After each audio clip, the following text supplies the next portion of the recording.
साल 1976 अमेरिका से छपने वाली दुनिया की सबसे प्रभावशाली मैगजीनों में से एक टाइम मैगजीन भारतीय फिल्म इंडस्ट्री पर एक कवर स्टोरी तैयार कर रही थी। जैसे ही खबर फैली कि कवर पर किसी बॉलीवुड सितारे की तस्वीर होगी, फिल्मी गलियारों में कयासों का दौर शुरू हो गया। ये पहली बार था जब ऐसा कुछ हो रहा था। लोगों को यकीन था कि चेहरा अमिताभ बच्चन का होगा। कुछ ने धर्मेंद्र का नाम लिया तो कुछ को लगा कि हेमा मालिनी या देव आनंद जैसी कोई बड़ी शख्सियत इस सम्मान की हकदार होगी। आखिर उस दौर में भारतीय सिनेमा की पहचान इन्हीं नामों से थी। मगर जब मैगजीन स्टैंड्स पर पहुंची तो सारे अनुमान धरे के धरे रह गए। टाइम मैगजीन के कवर पर न अमिताभ थे, न धर्मेंद्र, न और कोई सुपरस्टार हीरो या हीरोइन। वहां थी परवीन बाबी, एक ऐसी अभिनेत्री जिसने सिर्फ हिट फिल्में नहीं दी बल्कि बॉलीवुड की नायिकाओं की तस्वीर बदल दी, जिसने पर्दे पर उस दौर की आदर्श भारतीय नारी की छवि को चुनौती दी और एक नई, आधुनिक, आत्मनिर्भर और बेबाक औरत का चेहरा बनकर उभरे। आज जब भी परवीन बाबी का जिक्र होता है तो बात अक्सर उनकी रहस्यमयी मौत, टूटे रिश्ते या निजी संघर्षों तक सिमट जाती है। लेकिन उनकी कहानी सिर्फ दर्द की कहानी नहीं है। ये कहानी है उस लड़की की जिसने बॉलीवुड को बदल दिया, और ये कहानी है उस टाइम मैगजीन के कवर की जिसने बांद्रा के फिल्म स्टूडियो से लेकर मुंबई के ड्राइंग रूम तक सबको चौंका दिया। साथ ही ये कहानी है एक ऐसे फैन की जिसने सालों तक गुम हो चुके उस ऐतिहासिक कवर को ढूंढने की जिद नहीं छोड़ी और आखिरकार उसे दुनिया के सामने वापस ले ही आए। नमस्कार, मेरा नाम है अमन। आप देख रहे हैं खबरगांव का कला, साहित्य, सिनेमा को समर्पित शो रफ कॉपी।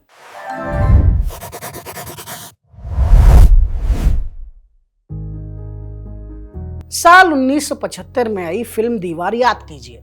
फिल्म में बॉलीवुड के नए angry young man Amitabh Bachchan का विजय है, शशि कपूर का रवि है। लेकिन अगर उस फिल्म का कोई किरदार अपने दौर के सबसे ज्यादा सामाजिक बंधनों को तोड़ता है तो वो है अनीता यानी परवीन बाबी। आज के दर्शकों को शायद ये किरदार बहुत सामान्य लगे, लेकिन 70 के दशक में भारत में अनीता एक झटका थी। वो नौकरी करती थी, अपने फैसले खुद लेती थी, सिगरेट पीती थी, शराब पीती थी और अपने प्रेमी विजय के साथ बिना शादी के रहती थी।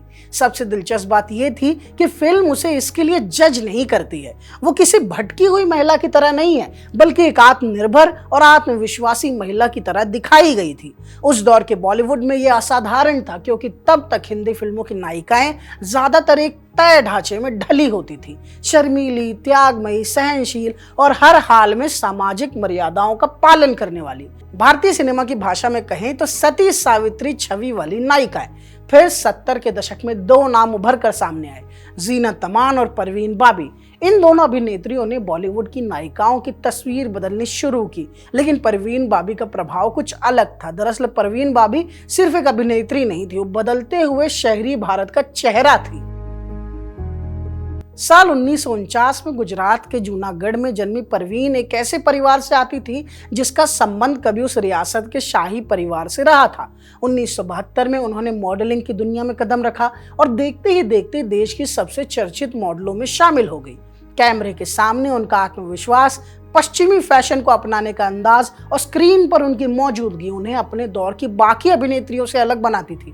फिर फिल्मों का दौर शुरू हुआ। मजबूर, दीवार, काला सोना, अमर अकबर एंथनी, सुहाग, शान, 2 और 2, 5, क्रांति और नमक हलाल जैसी फिल्मों ने उन्हें हिंदी सिनेमा की सबसे बड़े सितारों की कतार में ला खड़ा किया। एक समय ऐसा भी आया जब वो देश की सबसे ज्यादा चर्चित अभिनेत्रियों में गिनी जाने लगी। लेकिन परवीन बाबी की कहानी सिर्फ सफलता की कहानी नहीं थी। जिस दौर में उनका सितारा सबसे ज्यादा चमक रहा था, उसी दौर में वो एक ऐसी मानसिक बीमारी से जूझ रही थी जिसके बारे में भारत में तब तक बहुत कम लोग जानते थे। बाद के वर्षों में उन्हें पैरानॉइड स्किज़ोफ्रेनिया का निदान मिला, एक ऐसी बीमारी जिसमें व्यक्ति को लगातार ये महसूस होता है कि लोग उसका पीछा कर रहे हैं, उसे नुकसान पहुंचाना चाहते हैं या फिर कोई साजिश रच रहे हैं उसका कत्ल करने की। ये संघर्ष बाद में उनकी जिंदगी पर गहरा असर डालने वाला था। लेकिन 1970 के दशक के मध्य में दुनिया को इन संघर्षों के बारे में कुछ पता नहीं था। दुनिया की नजर में परवीन बाबी एक नए भारत की तस्वीर थी, एक नई अभिनेत्री थी जो नई हिट फिल्में दे रही थी। शायद यही वजह थी कि जब दुनिया की सबसे प्रभावशाली पत्रिकाओं में से एक टाइम मैगजीन भारतीय सिनेमा को समझने की कोशिश करती है तो उसकी नज़र किसी और सुपरस्टार हीरो पर नहीं बल्कि परवीन बाबी पर ठहरती है। मगर फिर ये अंक कब आया? उसमें ऐसा क्या लिखा था कि जूहू से बांद्रा तक हंगामा मच गया। ये सारी चीजें वक्त की धूल ने कई सालों तक दबा कर रख दी थी। वजह थी परवीन बाबी का धीरे धीरे सीन से गायब होना और उनकी बिगड़ती मानसिक हालत। और यही एंट्री होती है विनायक राजदान की, एक ऐसा परवीन बाबी फैन जिसने 2 दशक का वक्त लगाया मगर आखिरकार उस कवर फोटो को ढूंढ कर निकाला। कारवां के article in search of lost time की माने तो ये खोज शुरू होती है साल 2005 में। नागपुर में कॉलेज के आखिरी साल में पढ़ रहे विनायक राजदान ने सुबह अखबार खोला। सामने एक खबर थी, Parveen Babi dies alone in death as in life. Parveen Babi अब इस दुनिया में नहीं थी। मुंबई के जुहू स्थित अपने फ्लैट में उनकी मौत हो चुकी थी। कई दिनों तक किसी को इसका पता तक नहीं चला। दरवाजे के बाहर दूध के पैकेट जमा होते रहे, तब जाकर पड़ोसियों को शक हुआ और पुलिस को बुलाया गया। एक समय लाखों लोगों के दिलों पर राज करने वाली अभिनेत्री की कहानी का अंत बेहद तन्हा था। इस खबर ने विनायक को भीतर तक झकझोर दिया। वजह सिर्फ परवीन बाबी की मौत नहीं थी। उस समय विनायक खुद भी जिंदगी के मुश्किल दौर से गुजर रहे थे। कॉलेज खत्म होने वाला था, आगे क्या करना है इसकी कोई साफ तस्वीर नहीं थी और वो भी अकेले रह रहे थे। उन्हें लगा कि परवीन बाबी की कहानी में एक ऐसा अकेलापन है जिससे बहुत से लोग खुद को जोड़ सकते हैं। बाद में उन्होंने कहा भी कि लोगों को परवीन बाबी की कहानी इसलिए याद रहती है क्योंकि उनकी जिंदगी में एक बेहद चमकदार पहले और एक बेहद दर्दनाक बाद मौजूद है। परवीन बाबी पर लिखे जा रहे लेखों, श्रद्धांजलियों को पढ़ते हुए विनायक की नजर बार बार एक बात पर जाकर ठहर जाती थी। लगभग हर लेख में लिखा था कि परवीन बाबी टाइम मैगजीन के कवर पर आने वाली पहली बॉलीवुड स्टार थी। लेकिन अजब बात यह थी कि कोई उस कवर की तस्वीर नहीं दिखा रहा था। हर कोई उसके बारे में बस बात कर रहा था, लेकिन किसी के पास वो तस्वीर नहीं थी। यहीं से विनायक के मन में एक सवाल पैदा हुआ, अगर ये कवर इतना ऐतिहासिक था तो आखिर गया कहाँ? उन्होंने इंटरनेट पर तलाश करना शुरू किया। टाइम मैगजीन के पुराने रिकॉर्ड खंगाले, 1976 के अंक देखने शुरू किए, पुराने लेख पढ़े। उन्हें जून 1976 का एक अंक मिला जिसमें भारतीय सिनेमा पर लेख था, लेकिन कवर पर परवीन बाबी नहीं थी। उन्होंने अमेरिकी संस्करण देखा, फिर एशियाई संस्करण खोजा, लेकिन हर रास्ता जाकर बंद हो जाता।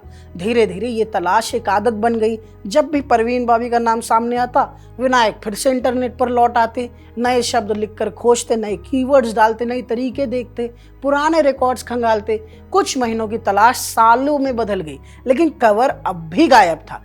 ऐसा लगने लगा था मानो भारतीय सिनेमा के इतिहास का यह हिस्सा सिर्फ एक कहानी बनकर रह गया हो। फिर एक दिन उन्हें एक अहम सुराग मिला।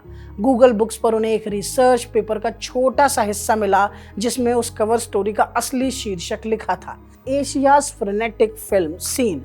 साथ ही एक तारीख भी दर्ज थी, 19 जुलाई 1976 की। 5 साल की तलाश में पहली बार उनके हाथ कोई पक्की जानकारी लगी थी। अब उनके पास सिर्फ एक किस्सा नहीं था, बल्कि एक तारीख थी और एक शीर्षक था। अक्टूबर 2010 की एक रात विनायक ने एक बार फिर कोशिश की। 5 साल से जो खोज चल रही थी, उन्होंने उस शीर्षक को, उस तारीख को और परवीन बाबी के नाम को साथ जोड़कर इंटरनेट पर खोजा। उन्हें खुद भी उम्मीद नहीं थी कि इस बार उन्हें कुछ मिलेगा, लेकिन कुछ सेकंड बाद उनकी स्क्रीन पर वो चीज मौजूद थी जिसे वो 5 साल से तलाश रहे थे। फ्रांस की एक वेबसाइट जो पुरानी और दुर्लभ पत्रिकाएं बेचती थी, उस पर ये अंक बिक्री के लिए रखा हुआ था। और वहीं पहली बार विनायक ने उस कवर को देखा, काले परिधान में परवीन बाबी कैमरे की तरफ देखती हुई, वही तस्वीर जिसके बारे में लोग दशकों से सुनते आ रहे थे, लेकिन जिसे बहुत कम लोगों ने अपनी आंखों से देखा था। विनायक खुशी से उछल पड़े। उन्होंने तुरंत इस खोज के बारे में अपने ब्लॉग पर लिखा। कुछ ही समय में यह तस्वीर इंटरनेट पर वायरल हो गई। अगर आज आप इस कवर को गूगल पर खोजते हैं तो कुछ सेकंड में मिल जाता है। लेकिन एक समय ऐसा भी था जब उसे ढूंढने में एक प्रशंसक को 5 साल से ज्यादा और एक जुनून को लगभग 2 दशक लग गए। और अब जबकि वो खोया हुआ कवर दुनिया के सामने वापस आ चुका था, सवाल ये था कि आखिर उस मैगजीन में ऐसा क्या लिखा था जिसने 1976 में बॉलीवुड को हिलाकर रख दिया। वो कवर आखिर मिल चुका था। कवर पर परवीन बाबी थी, काले रंग की एक बोल्ड बस्टियर ब्रा ड्रेस में, जिस पर मोतियों की लड़ियां सजी हुई थी। बाल बीच से बटे हुए थे, नाक में एक छोटी सी नथ थी, चेहरे पर हल्की सी संकोच भरी मुस्कान थी, जैसे कैमरे की फ्लैश चमकने से ठीक पहले उन्होंने गहरी सांस ली हो और अब उसके थमने का इंतजार कर रही हो। आज इस तस्वीर को देखकर शायद उसकी अहमियत का पूरा अंदाजा न लगे, लेकिन 76 के भारत में ये सिर्फ एक फोटो नहीं थी, ये उस समय नई, आधुनिक और बेबाक भारतीय महिला की तस्वीर थी जिसकी प्रतिनिधि परवीन बाबी बन चुकी थी। जब टाइम मैगजीन का ये अंक बाजार में आया तो बॉलीवुड में सचमुच भूचाल आ गया। बाद में इंडिया टुडे ने लिखा कि ये कवर बॉलीवुड पर किसी टाइम बम की तरह गिरा था। दिलचस्प बात यह थी कि जिस तस्वीर ने पूरे उद्योग को बेचैन कर दिया था, उसकी नायिका खुद इस हंगामे से बिल्कुल बेपरवाह नजर आती थी। जब इंडिया टुडे ने उनसे पूछा कि टाइम मैगजीन के कवर पर आने को लेकर वो क्या सोचती हैं, तो उन्होंने अपने खास अंदाज में जवाब दिया, जान, मैंने टाइम मैगजीन के कवर पर आने के लिए कोई कोशिश नहीं की, ऐसी चीजें तो बस मेरे साथ हो जाती हैं। फिर उन्होंने पूरी कहानी बताई। असल में उन्होंने मेरा इंटरव्यू भी नहीं किया था, स्टोरी तो पहले शशि कपूर पर बनने वाली थी। टाइम वालों ने उनके सह कलाकारों की तस्वीर मांगी थी, फिर जहांगीर गजदर ने जीना तमान, शबाना आजमी और मेरी तस्वीर खींची और फिर टाइम ने मुझे चुन लिया। और जब उनसे लेख को लेकर उठ रहे विवाद पर राय मांगी गई तो उन्होंने उतनी ही बेपरवाही से कहा, लेकिन मैंने तो वो लेख पढ़ा ही नहीं। लेकिन बॉलीवुड में हर कोई इतना बेफिक्र नहीं था। दरअसल लोगों को सिर्फ इस बात से हैरानी नहीं थी कि परवीन बाबी कवर पर थी, असली विवाद उस लेख को लेकर था जो कवर के भीतर छपा था। एशियाज फ्रेनेटिक फिल्म सीन शीर्षक वाली यह स्टोरी भारतीय फिल्म उद्योग को समझने की कोशिश तो करती थी, लेकिन उसका लहजा कई लोगों को बेहद ऊंचा और तिरस्कार भरा लगा। लेख में बॉलीवुड को एक ऐसी दुनिया की तरफ पेश किया गया जहां चमक दमक तो बहुत है, लेकिन गंभीरता बिल्कुल नहीं। एक जगह तो उसका निचोड़ लगभग ये था कि बाकी सब बकवास है, बस सत्यजीत रे शानदार है। लेख में कई फिल्मी सितारों को लेकर भी कई तीखी टिप्पणियां थी। एक जगह लिखा गया कि फिल्म स्टार टैक्सियों की तरह होते हैं, किराया दीजिए और वो कहीं भी चले जाएंगे। वहीं फिल्म निर्माताओं के बारे में कहा गया कि उनका मकसद अच्छी फिल्में बनाना नहीं, बल्कि इतनी कमाई करना है कि नई कार खरीद सके, नई प्रेमिकाएं रख सके और स्कॉच की बोतल का इंतजाम कर सके। इन बातों ने फिल्म उद्योग को भड़का दिया। कई लोगों को लगा कि पश्चिमी पत्रकार भारतीय सिनेमा को उसको अपनी शर्तों पर समझने के बजाय अपने चश्मे से देख रहे हैं। उन्हें बॉलीवुड की जटिलता सिर्फ उसके स्टीरियोटाइप्स दिखाई दे रहे थे। गुस्से की एक और वजह थी परवीन बावी का कवर पर होना। उस समय तक अमिताभ बच्चन, धर्मेंद्र, हेमा मालिनी और कई दूसरे सितारे भारतीय सिनेमा के सबसे बड़े नाम थे, लेकिन टाइम मैगजीन की कहानी में मानो उनका जिक्र तक नहीं था, एक वर्ड तक नहीं था। उद्योग के कई लोगों को लगा कि भारतीय सिनेमा का चेहरा चुनने के लिए एक उभरती हुई अभिनेत्री को आगे कर दिया गया है, जबकि कई स्थापित सितारों को लगभग नजरअंदाज कर दिया गया। हालांकि पश्चिमी मीडिया की नजर में यही परवीन बाबी उनकी सबसे बड़ी ताकत थी। वह उस भारत की तस्वीर थी जिसे पश्चिम समझना चाहता था। बेल बॉटम पहनने वाली, सिगरेट पीने वाली, अंग्रेजी में सहज बातचीत करने वाली, आधुनिक और आत्मनिर्भर महिला। टाइम मैगजीन ने उन्हें भारत की सबसे तेजी से उभरती हुई नई स्टार बताया और कई विदेशी पत्रकारों की नजर में वह उस दौर की न्यू इंडियन वुमेन का चेहरा बन गई। लेकिन तस्वीर भारत के भीतर सबको मंजूर नहीं थी। निर्देशक यश चोपड़ा उन लोगों में से थे जिन्हें ये लेख सबसे ज्यादा खटका, खासकर वो हिस्सा जिसमें फिल्म निर्माताओं को नई कार, नई प्रेमिका और स्कॉच की बोतल के पीछे भागने वाला बताया गया था। यश चोपड़ा ने गुस्से में कहा, कौन सी स्कॉच, मैं तो शराब तक नहीं पीता और प्रेमिकाओं के लिए समय किसके पास है। रिसर्च की कमी को गाली गलौज से ढकने की कोई जरूरत नहीं थी। लेकिन इस पूरे विवाद के बीच सबसे ज्यादा फायदा परवीन बाबी को हुआ। कवर छपने के बाद उनकी लोकप्रियता एक नए स्तर पर पहुंच गई। अब वो सिर्फ बॉलीवुड स्टार नहीं थी, बल्कि अंतर्राष्ट्रीय पत्रिका की कवर पर दिखाई देने वाला एक चेहरा थी। उनकी पहचान भारत की सीमाओं से बाहर हो रही थी। कहा जाता है कि इस नई पहचान का असर फिल्म उद्योग में भी दिखने को लगा। कुछ साल बाद जब मनमोहन देसाई अपनी फिल्म सुहाग के लिए उन्हें लेना चाहते थे, तब परवीन अचानक यूरोप चली गई। आमतौर पर ऐसी स्थिति में निर्माता किसी दूसरी अभिनेत्री को ले लेते, लेकिन परवीन बाबी की लोकप्रियता और उनकी ग्लैमर का असर ऐसा था कि देसाई ने महीनों तक इंतजार करना बेहतर समझा। जब वह लौटी तो भूमिका अब भी उनके इंतजार कर रही थी। लेकिन इस कहानी का एक दूसरा पहलू भी था। पश्चिम मीडिया उन्होंने भारतीय मैरिलिन मुनरो जैसे नाम देना शुरू कर दिए। धीरे धीरे उनकी पहचान एक अभिनेत्री से ज्यादा एक ग्लैमरस, बोल्ड प्रतीक के रूप में गढ़ी जाने लगी। दुनिया उनके व्यक्तित्व का सिर्फ चमकदार हिस्सा देख रही थी, जबकि भीतर वह मानसिक संघर्षों से जूझ रही थी जो आने वाले वर्षों में उनकी जिंदगी को पूरी तरह बदल देने वाला था।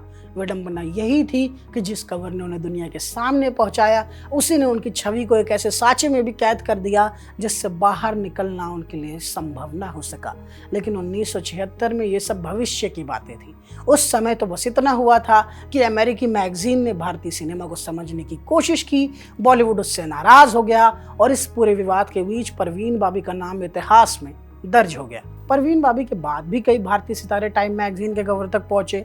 शाहरुख खान, ऐश्वर्या राय, आमिर खान, प्रियंका चोपड़ा और दीपिका पादुकोण जैसे नामों ने दुनिया भर में भारतीय सिनेमा की मौजूदगी को और मजबूत किया। लेकिन 76 में यह दरवाजा खोलने वाला सबसे पहला चेहरा परवीन बाबी ही थी। शायद यही वजह है कि उनकी सबसे बड़ी विरासत है एक ऐसी औरत जिसने अपने समय के नियम तोड़े, दुनिया का ध्यान खींचा और फिर एक ऐसी कहानी बन गई जिसे भारतीय सिनेमा कभी नहीं भूल पाएगा। ये थी परवीन बाबी की कहानी। आपको ये वीडियो कैसी लगी कमेंट बॉक्स में हमें ज़रूर बताएं। रफ कॉपी को अपना प्यार देने के लिए शुक्रिया। आपको कोई भी सुझाव, कविता, लेख, पत्र है तो वो आप हमें aman@khabargaon.com पर भेज सकते हैं। इस वीडियो को आपके लिए रिकॉर्ड कर रहे थे मोहित। बाकी खबरों के लिए जुड़े रहें खबरगांव के साथ।